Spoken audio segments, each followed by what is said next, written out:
Hello students, welcome to my channel. Today I will discuss about categories of computer and computer language class 6 computer chapter 1. So let's start the video without wasting time. So first of all, introduction to computer system.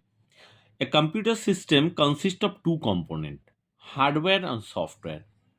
Hardware includes the physical parts of the computer such as keyboard mouse monitor. तो keyboard mouse monitor जो है वो क्या है, hardware है, जिसको हम लोग फिजिकली टच कर सकते हैं, फील कर सकते हैं, हम लोग देख सकते हैं, जो विजिबल है कंप्यूटर का parts, that is called the hardware. वही अगर बात करेंगे software, software is a set of programs और instruction that instruct the hardware that what to perform and how to perform. तो सॉफ्टवेयर क्या है, ये सेट ऑफ इंस्ट्रक्शंस है और ये हार्डवेयर को कमांड करता है। हार्डवेयर को आप कह सकते हैं कि एक कार है और एक ड्राइवर है। तो कार जो है दैट इज द हार्डवेयर और ड्राइवर जो गाड़ी को चला रहा है दैट इज द सॉफ्टवेयर। तो software is the set of programs और instruction that instructs the hardware what to perform and how to perform. Example of software includes word processor, web browser, games. ये सब क्या है, software है, जिसको हम लोग फील नहीं कर सकते, टच नहीं कर सकते, जिसका फिजिकल पार्ट नहीं हो सकता है, दैट इज द सॉफ्टवेयर। तो कंप्यूटर सिस्टम का दो पार्ट है, एक है हार्डवेयर, एक है सॉफ्टवेयर। तो यहाँ पे एक पिक्चर दिया हुआ है, यहाँ पे देख सकते हैं बेसिक कंप्यूटर सिस्टम का। ये सिस्टम यूनिट है, ये mass storage device, output device और ये आपका इनपुट डिवाइस। तो दिस आर द, आप ये जो सिस्टम देख रहे हैं, system unit, mass storage device, input device, ये क्या है, दिस आर द हार्डवेयर। और कंप्यूटर के अंदर जो प्रोग्राम फिट किया रहता है that is the software. So with the technological advancement, improvements and developments were made in the hardware and software components. तो जितना एज बढ़ता गया, टेक्नोलॉजी उतना एडवांस होता गया और कंप्यूटर का जो हम बेसिक जो कंप्यूटर सिस्टम है उसको मॉडिफाइड किया गया। तो एक हम लोग एक जेनरेशन से, फर्स्ट जेनरेशन से first generation, second generation, third ऐसा करके बहुत सारा जनरेशन है।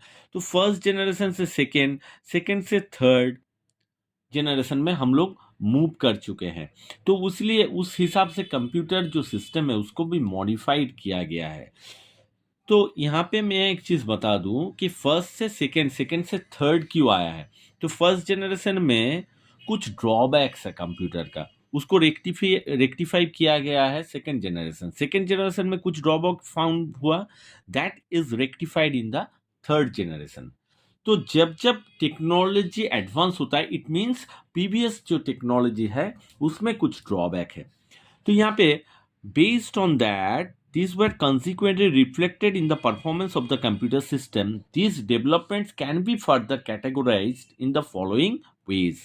Based on generation आप computer system को कर सकते हो, based on size, based on type and based on purpose. तो कंप्यूटर सिस्टम को हम लोग जो कैटेगराइज करते हैं, बेस्ड ऑन जनरेशन कर सकते हैं, बेस्ड ऑन साइज कर सकते हैं, based on type and based on purpose हम लोग उसको कैटेगराइज कर सकते हैं। अब बात करेंगे based on generation, that is the first part. The term computer generation refers to the changes made in electronic technology. In every generation, computer technology become more advanced, जैसे कि मैंने बताया, than the previous one. The major development in computer technology that have occurred in different generation are as follows. तो first generation का बात करेंगे 1940 to 1956. First generation computer used vacuum tubes. यहाँ पे जो टेक्नोलॉजी जो यूज किया गया है, जो कंपोनेंट यूज किया गया है, electronic component, that is the vacuum tubes को यूज किया गया है।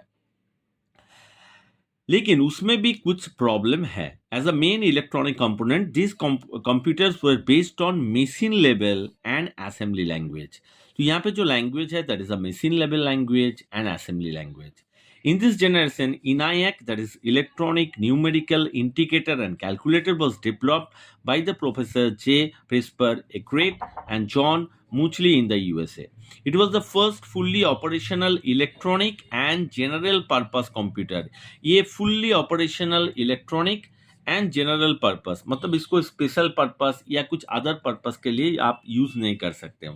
During this generation high level programming language जो हुआ दैट इज द फॉर्ट्रैन। फॉर्ट्रैन का यहाँ पे कभी आपको फुल फॉर्म पूछा जाता है, that is the formula translation was development by the IBM, that is international business machine. तो यहाँ पे टेक्नोलॉजी यूज किया गया है वैक्यूम ट्यूब्स, मिसिल लेवल और असेंबली लैंग्वेज, और यहाँ पे हाई लेवल लैंग्वेज भी एक डेवलप हुआ है, दैट इज द फॉर्ट्रैन। जो फर्स्ट जनरेशन कंप्यूटर है उसका भी कुछ लिमिटेशंस यहाँ पे आपको देखने को मिलेगा।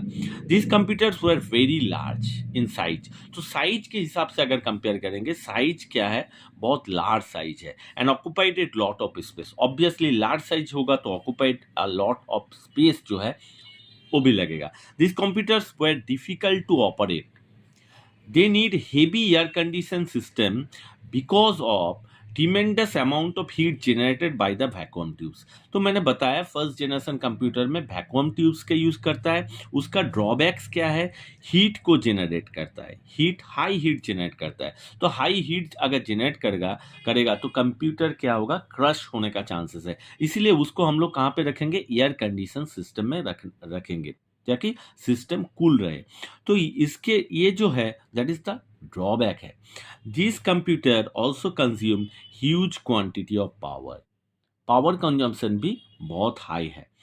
तो today up to this first generation computer, next video I will discuss second generation computer, third generation computer and more. Thank you for watching the video.